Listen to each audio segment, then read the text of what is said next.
Hello students, क्या हाल चाल, कैसे हैं आप लोग। तो आज की इस वीडियो में हम सीखेंगे photosynthesis in higher plants. Photosynthesis in higher plants सीखने से पहले हम एक साइंटिस्ट हैं मेल्विन केल्विन, उनके बारे में जान लेते हैं। उन्होंने कुछ इंपॉर्टेंट बातें बताई थी, वो यहाँ पर हम सीख लेंगे। तो पहला है, हम सीखेंगे मेल्विन केल्विन के बारे में, जो साइंटिस्ट हैं मेल्विन केल्विन। मेल्विन केल्विन, इनका जन्म हुआ 1911 में। कब हुआ था जन्म? Born in 1911। कब जन्म हुआ था? Born in 1911। अब सेकेंड नंबर पर इन्होंने एक प्रिंसिपल सिद्धांत दिया, फोटोसिंथेसिस की जो क्रिया होती है उस पर एक सिद्धांत प्रस्तुत किया कि कौन कौन सी इसके अंदर इंपॉर्टेंट बातें हैं, वो दिया था इन्होंने, मेल्विन केल्विन ने। तो इन्होंने क्या दिया? प्रिंसिपल ऑफ फोटोसिंथेसिस दिया, the principle of photosynthesis. Principle of photosynthesis दिया। प्रिंसिपल ऑफ फोटोसिंथेसिस में कौन कौन सी बातें इन्होंने बताई कि हमें फोटोसिंथेसिस के लिए लाइट की आवश्यकता होती है, तो लाइट एनर्जी की आवश्यकता होती है। सेकेंड नंबर पर क्या होता है आपका? यहाँ पे वाटर स्प्लिटिंग होती है, वाटर की आवश्यकता होती है फोटोसिंथेसिस के लिए। वाटर स्प्लिट करेगा, टूटेगा, तो वाटर स्प्लिटिंग होती है। थर्ड नंबर, एनर्जी कन्वर्जन किया जाता है, एनर्जी कन्वर्ट की जाती है।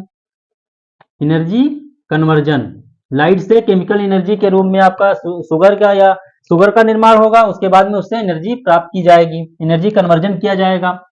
फोर्थ नंबर पर हो जाएगा आपका एनर्जी रिलीज की जाएगी, एनर्जी रिलीज की जाएगी आपकी।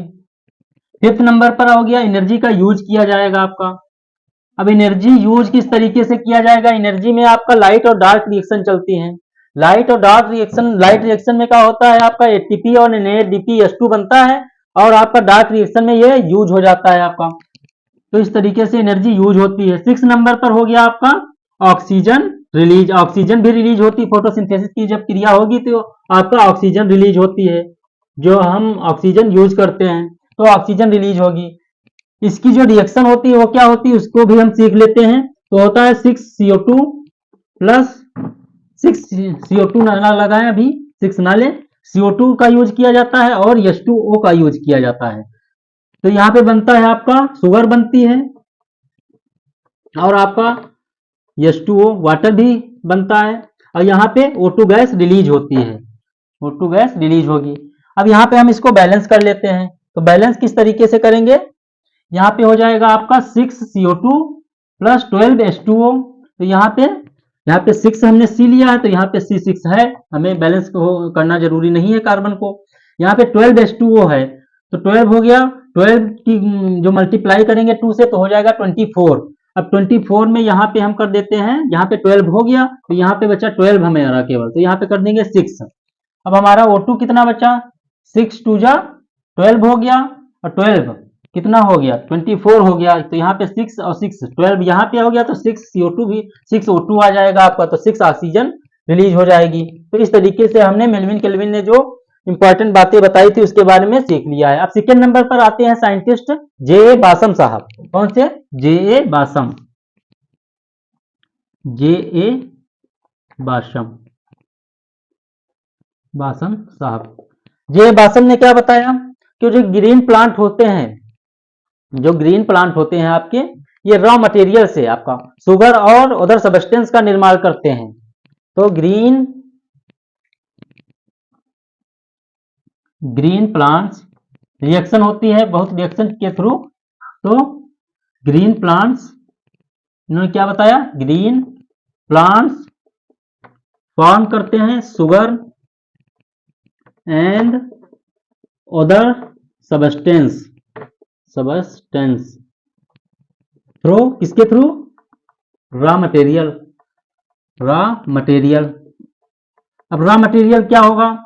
रॉ मटेरियल में आपका हो जाएगा यहाँ पे CO2 हो जाएगा, वाटर हो जाएगा आपका, रॉ मटेरियल में वाटर हो गया आपका, और आपका हो जाएगा मिनरल्स।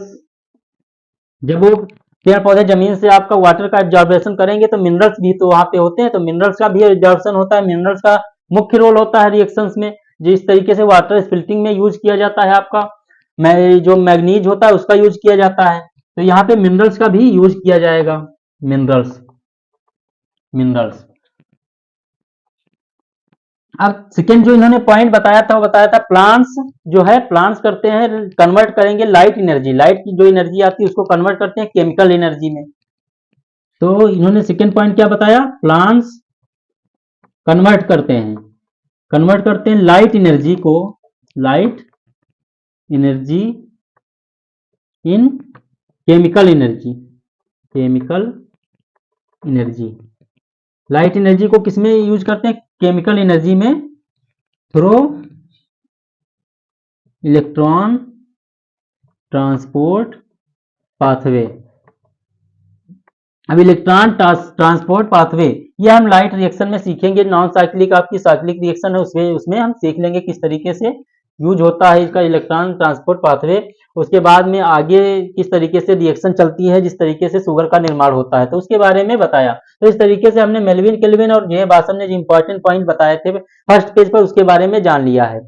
और इसके लिए इन्हें भी जो ये जे बासम थे इनको नोबेल प्राइज भी मिला है, इन्होंने नोबेल प्राइज भी रिसीव किया है। तो इन्होंने गॉट नोबेल प्राइज, इन्हें नोबेल प्राइज से भी नवाजा गया है, नोबेल प्राइज, तो इन्हें नोबेल प्राइज भी रिसीव किया है। तो इस तरीके से हमने मेल्विन केल्विन और जे बासम के जो साइंटिस्ट थे उनके जो इंपॉर्टेंट पॉइंट जो बताए थे फोटोसिंथेसिस के लिए वो हमने जान लिया है।